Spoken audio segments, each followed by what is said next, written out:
Pressure cooker फाटी छात्र गुरुतर अवस्था उद्धार कले प्रदीप माझी। 8 दिन धरी छात्र को बांधि रखिथिले विद्यालय कर्तृपक्ष पाचेरी डेई उद्धार कले।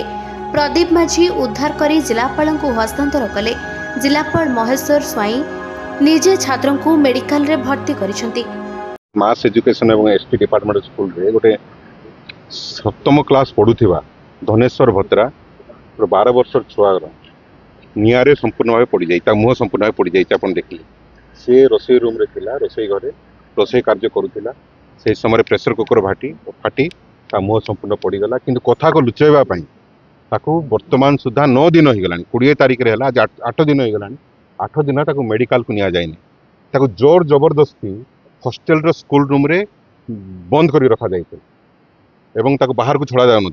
आम कौन से उपाय खबर पाई आज राति पहुँचलु और पाचेरी डेई भितर पहुँची रेस्क्यू करके आनी आज जीवन बचाई ए संपूर्ण भाव जिला प्रशासन दायी एवं एठाकार मंत्री होउचंती मास एजुकेशन एवं आदिवासी विभाग थाई पिलांकर एभलिया व्यवस्था ताको अटेम्प्ट टू मर्डर मतलब मारी देवा चेष्टा चलती।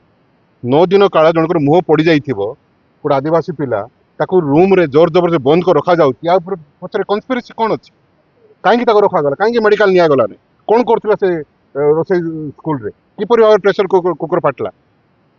कलेक्टर को प्रश्न पचार आसलु और कहीचु जदि पिलार जदि कौन से क्षति हुए ताले संपूर्ण जिले में निया लगे। पिला को इंजर्ड है ट्रिटमेंट करने मनाऊँ जेहेतु आज खबर पाइलु इमिडिएटली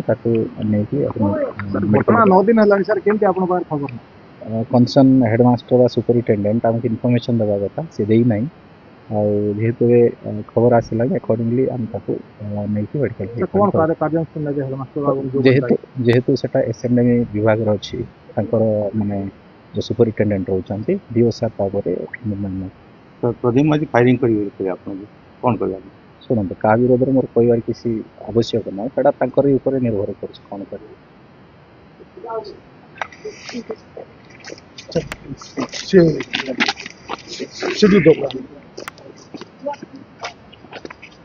नवरंगपुर विलिहन साबन खुरांक रिपोर्ट निरपेक्ष न्यूज।